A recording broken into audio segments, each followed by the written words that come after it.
అందరికీ నమస్కారం. రాయలసీమ జీవనాడి హంద్రీనీవా గత 14 నుంచి 19 వరకు గౌరవ ముఖ్యమంత్రి చంద్రబాబు నాయుడు గారి నాయకత్వంలో హంద్రీనీవా ప్రాజెక్టుని ముందుకు తీసుకెళ్లడం జరిగింది. 19 నుంచి 24 వరకు రాయలసీమ ద్రోహిగా వైఎస్ జగన్మోహన్ రెడ్డి అధికారంలోకి వచ్చిన తర్వాత హంద్రీనీవా ప్రాజెక్టుని పూర్తిగా నిర్వీర్యం చేయడం జరిగింది. ఒక్క రూపాయి కూడా ఖర్చు చేయకుండా, ఒక్క తట్ట మట్టి కూడా తీయకుండా రాయలసీమ రైతులకి సాగునీరు తాగునీరుకి తీవ్ర ద్రోహం చేసినటువంటి రాయలసీమ ద్రోహి ఎవరైనా ఉన్నారంటే వైఎస్ జగన్మోహన్ రెడ్డి గారు.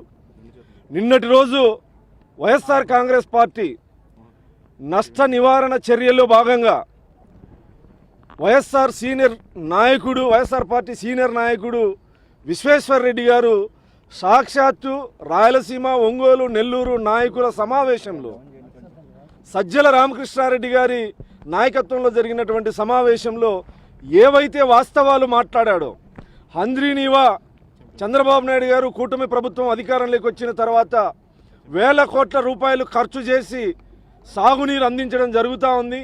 మొన్నటికి మొన్న నందమూరి బాలకృష్ణ గారి ఆధ్వర్యంలో కూడా 750 కోట్ల రూపాయల వర్కులకి శంకుస్థాపన చేయడం జరిగింది నిమ్మల రామానాయుడు గారు అని చెప్పి వాస్తవాల్ని మాట్లాడిన తర్వాత జగన్మోహన్ రెడ్డి గారి యొక్క ఒత్తిడిని భరించలేక జగన్మోహన్ రెడ్డి గారిని తృప్తిపరిచే కార్యక్రమంలో భాగంగా రాయలసీమలో ఉన్నటువంటి వైసీపీ నాయకులందరూ హంద్రీనీవా కాలువల మీదకి వచ్చి కూటమి ప్రభుత్వాన్ని, చంద్రబాబు నాయుడు గారిని రాయలసీమ ద్రోహి అని మాట్లాడడం, మీకు నిజంగా రాయలసీమ అభివృద్ధి మీద చిత్తశుద్ధి ఉంటే చంద్రబాబు నాయుడు గారు ముఖ్యమంత్రి అయిన తర్వాత రాయలసీమకు సాగునీటి ప్రాజెక్టులకి ఎంత బడ్జెట్ ఖర్చు చేశాడు, ఎంత కేటాయించాడు, ఎంత ఖర్చు చేశాడు అనే దాని మీద కానీ ఈరోజు ఇక్కడ మీకు కనిపిస్తున్నటువంటి ఈ చెరువు హంద్రీనీవా నీళ్లు వచ్చినప్పటి నుంచి ఇప్పటి వరకు ఎండిపోయినటువంటి చరిత్ర లేదు.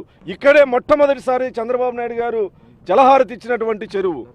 ఇలా రాయలసీమ ప్రాంతంలో దాదాపు 6 లక్షల ఎకరాలకి నీళ్ళిచ్చే కార్యక్రమాన్ని చంద్రబాబు నాయుడు గారు ప్రారంభించి అన్ని చెరువులకు నీళ్ళు ఇచ్చేటువంటి కార్యక్రమాన్ని చేపడతా ఉంటే కేవలం రాయలసీమ రైతుల్లోనూ ప్రజల్లోనూ సాగునీటి ప్రాజెక్టుల పట్ల చంద్రబాబు నాయుడు గారి ప్రభుత్వానికి, కూటమి ప్రభుత్వానికి పేరు వస్తూ ఉంటే ఎలాగైనా సరే హంద్రీనీవాని అప్రదిష్ట పాలు చేయాలి, హంద్రీనీవాని చంద్రబాబు నాయుడు గారు నిర్వీర్యం చేశారనే ఒక అబద్ధాలని, అవాస్తవాల్ని ప్రజల్లోకి తీసుకెళ్లేందుకు జగన్మోహన్ రెడ్డి గారి టీము, రాయలసీమ నాయకులు అందరూ కలిసి చేసేటువంటి అవాస్తవాలు, నాసి రకం పనులు జరిగాయని చెప్పేసి నిన్నటి రోజు మాట్లాడడం జరిగింది.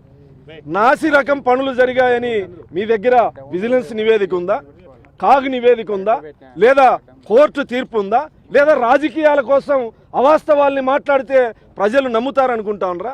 హంద్రీనీవా అనేది రాయలసీమ ప్రజల ఆస్తి. హంద్రీనీవాతో రాజకీయాలు చేయాల్సినటువంటి అవసరం లేదు. ఇది రాయలసీమ రైతుల, ప్రజల ఆత్మగౌరవానికి ప్రతీక.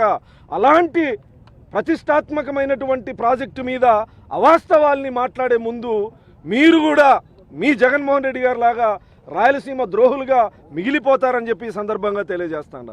మీవి కేవలం రాజకీయ రాద్ధాంతాలు, మావి సీమ అభివృద్ధి సంకల్పాలు. ఇప్పటికైనా వైఎస్ఆర్సీపీ నాయకులు వాస్తవాల్ని, మీ విశ్వేశ్వరరెడ్డి గారి మనసులో మాట ఏదైతే ఉందో ఈ మాటలు మీ అందరి మనసుల్లోనూ ఉన్నాయి. కేవలం ఓటు బ్యాంకు రాజకీయాల కోసం ఈరోజు మీరు చేస్తున్నటువంటి ప్రయత్నం ఏదైతే ఉందో అది ముమ్మాటికి తప్పు. వాస్తవాలు రాయలసీమ ప్రజలకు తెలుసు, రైతులకు తెలుసు. ఈరోజు సాగునీటి ప్రాజెక్టులు కానీ, డ్రిప్ ఇరిగేషన్ కానీ రాయలసీమ బిడ్డగా ఈ గడ్డ రుణం తీర్చుకునే విధంగా ముఖ్యమంత్రి చంద్రబాబు నాయుడు గారు ఉన్నారని చెప్పి ఈ సందర్భంగా తెలియజేస్తా ఉన్నా. రాయలసీమ ద్రోహిగా కేవలం రాయలసీమ లిఫ్ట్ ఇరిగేషన్ అనేది ఎటువంటి ప్రణాళిక లేకుండా, ఎటువంటి ముందస్తు అనుమతులు లేకుండా కేవలం రాజకీయంగా లేదా కాంట్రాక్టర్ని లబ్ధి పొందేందుకు హడావిడిగా ప్రారంభించిన తర్వాత టీఆర్ఎస్ ప్రభుత్వం కానీ, కేంద్ర జలశక్తి కానీ, ట్రిబ్యునల్ కానీ ఆపితే అది చంద్రబాబు నాయుడు గారు ఆపారని చెప్పేసి మాట్లాడడం ఎంత విడ్డూరం. ఎవరి హయాంలో దాన్ని స్టార్ట్ చేశారు, ఎప్పుడు ఆగిపోయింది? జగన్మోహన్ రెడ్డి గారు ముఖ్యమంత్రిగా ఉన్నప్పుడే ఆగిపోతే కనీసం మీరు అప్పీల్ చేయకుండా ఈరోజు రాయలసీమ ప్రజల ముందు చంద్రబాబు నాయుడు గారిని దోషిగా నిలబెట్టేటువంటి ప్రయత్నం ఏదైతే చేస్తా ఉన్నారో ఇవన్నీ అబద్ధాలని కప్పిపుచ్చుకునేందుకు నేను సూటిగా ప్రశ్నిస్తా ఉన్నా. గత 5 సంవత్సరాల్లో జగన్మోహన్ రెడ్డి గారు హంద్రీనీవా ప్రాజెక్టుని ఎన్నిసార్లు సందర్శించారు? ఇరిగేషన్ మంత్రులుగా ఇద్దరు చేశారు 2.5 సంవత్సరం. రాయలసీమలో ఇరిగేషన్ మంత్రులు ఒక్కసారైనా పర్యటించారా? గతంలో చంద్రబాబు నాయుడు గారు 35 సార్లు 14 నుంచి 19 వరకు 35 సార్లు రాయలసీమ సాగునీటి ప్రాజెక్టుని సందర్శించారు. దేవినేని ఉమ గారు 40 సార్లు రాయలసీమ ప్రాజెక్టులని సందర్శించారు. మొన్న ఈ 20 నెలల్లో కర్నూలు కానీ, కడప కానీ, చిత్తూరు కానీ, అనంతపూర్ కానీ దాదాపు 10 సార్లు నిమ్మల రామానాయుడు గారు పర్యటించడం జరిగింది. 10-15 సార్లు. ఎవరికి చిత్తశుద్ధి ఉంది? ఎవరికి రాయలసీమ ప్రజల పట్ల, సాగునీటి ప్రాజెక్టుల పట్ల చిత్తశుద్ధి ఉంది? రాయలసీమ ముద్దుబిడ్డనని చెప్పి పాటలు పాడించుకునేటువంటి జగన్మోహన్ రెడ్డి గారు రాయలసీమ రైతులకు చేసింది ఏముంది? హంద్రీనీవాకి ₹1 ఖర్చు పెట్టగలిగారా? ఎన్ని చెరువులు నింపగలిగారు మీ 5 సంవత్సరాల కాలంలో? ఈ 20 నెలల్లో అన్ని నియోజకవర్గాల్లో దాదాపు 90% చెరువుల్ని నింపగలిగినటువంటి చరిత్ర చంద్రబాబు నాయుడు గారిది. తమిళనాడు బార్డర్లో ఉన్నటువంటి కుప్పం వరకు అన్ని నియోజకవర్గాలు, కర్ణాటక బార్డర్లో ఉన్నటువంటి మా మడకశిర కూడా దాదాపు 8 చెరువులు చరిత్రలో మొదటిసారి నింపడం జరిగింది. హంద్రీనీవా ప్రాజెక్టు వల్లనే గొల్లపల్లి రిజర్వాయర్కు నీళ్లు తీసుకొచ్చి కియా పరిశ్రమ ఈరోజు అద్భుతంగా కియా పరిశ్రమ సక్సెస్ అవుతుందంటే హంద్రీనీవా జలాల ద్వారా. మీరు మాట్లాడే ముందు, అవాస్తవాల్ని ప్రజలకు చెప్పే ముందు మీ మనస్సాక్షిని మీరు ప్రశ్నించుకోవాలి. నేను ఈ సందర్భంగా సవాల్ విసురుతా ఉన్నా. మీరు నాసిరకం పనులని చెప్తా ఉన్నారు. ఏ ప్యాకేజీ కింద, లేదా ఏ కాంట్రాక్టరు, ఎక్కడ నాసిరకంగా జరిగాయి? నోరుంది కదా, సాక్షి ఉంది కదా అని మాట్లాడేస్తే మేము మౌనంగా ఉంటామని అనుకోవద్దండి. నేను చెప్తా ఉన్నా, మీడియా ప్రతినిధులు కానీ, లేదా రిటైర్డ్ జడ్జి కానీ, లేదా ఇంకా ప్రజా సంఘాలు వాళ్ళని కానీ ఒక కమిటీకి వేసి హంద్రీనీవా కాలువ మీద మీరు నివేదిక తెప్పించే విధంగా ఒక కమిటీని వేద్దాం. హంద్రీనీవా ప్రాజెక్టు లేదా రాయలసీమకి సాగునీటి సంకల్పం అన్న నందమూరి తారక రామారావు గారు తెలుగు గంగ ప్రాజెక్టు ద్వారా రాయలసీమకి నీళ్ళు ఇస్తే ఆ తర్వాత ఆయన కళని, ఆయన ఆశయాన్ని ముందుకు తీసుకెళ్తా ఉండేది నారా చంద్రబాబు నాయుడు గారు. సాగునీటి ప్రాజెక్టుల విషయంలోనే కాదు, రాయలసీమ అభివృద్ధి పట్ల కానీ, పరిశ్రమల పట్ల కానీ చిత్తశుద్ధి ఉన్నటువంటి నాయకుడు నారా చంద్రబాబు నాయుడు గారు. మీరు కేవలం మీ పార్టీ ఉనికి కోసం మీరు చేసేటువంటి అబద్ధపు, అసత్యపు ఆరోపణలు చేసే ముందు వాస్తవాలు ప్రజలకు తెలిసిన విషయాన్ని మీరు గుర్తుపెట్టుకోవాలి. గత 5 సంవత్సరాల్లో మీరు హంద్రీనీవా ప్రాజెక్టుకి కేటాయించిన బడ్జెట్ 2,000 కోట్లు. మీరు ఖర్చు చేసింది ఎంత?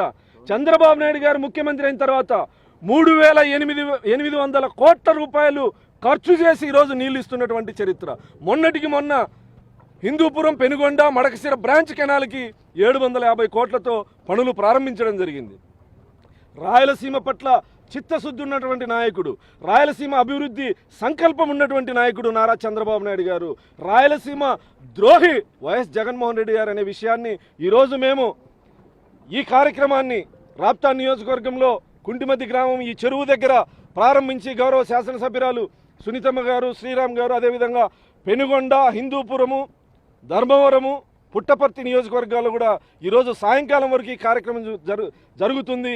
చేస్తున్నటువంటి పనుల్ని మీడియా ద్వారా ప్రజలకు చూపించేటువంటి, అభివృద్ధిని మీడియాకు చూపించి ప్రజలకు చూపించే విధంగా ఈ కార్యక్రమాన్ని ముందుకు తీసుకెళ్తున్నాం. రాప్తా నియోజకవర్గంలో ఉన్నటువంటి చెరువులన్నీ కూడా నింపడం జరిగింది. రైతుల కళ్ళల్లో ఆనందం చూసే విధంగా. అదేవిధంగా పేరూరు డ్యామ్ దగ్గర రిజర్వాయర్లు 800 కోట్లతో గౌరవ శాసనసభ్యురాలు సునీతమ్మ గారి ఆధ్వర్యంలో, గౌరవ ముఖ్యమంత్రి గారి ఆశీస్సులతో ఈ ప్రాంతంలో, ఈ నియోజకవర్గంలో పనులు కూడా జరుగుతూ ఉన్నాయనే విషయాన్ని గుర్తుకు చేస్తూ ఉన్నాం. రాయలసీమ సాగునీటి ప్రాజెక్టులు కానీ, పరిశ్రమలు కానీ, రాయలసీమ అభివృద్ధి కానీ కట్టుబడి ఉన్నటువంటి నాయకుడు, చిత్తశుద్ధి ఉన్నటువంటి నాయకుడు గౌరవ ముఖ్యమంత్రి చంద్రబాబు నాయుడు గారని సందర్భంగా తెలియజేస్తూ, వైఎస్ఆర్ కాంగ్రెస్ పార్టీ నాయకులు చేసేటువంటి ఆధారాలు లేనటువంటి ఆరోపణలు, అబద్ధాలు అసత్యాలు ప్రజల్లోకి తీసుకెళ్తే ఖచ్చితంగా ప్రజలే బుద్ధి చెప్తారని ఈ సందర్భంగా తెలియజేస్తాను.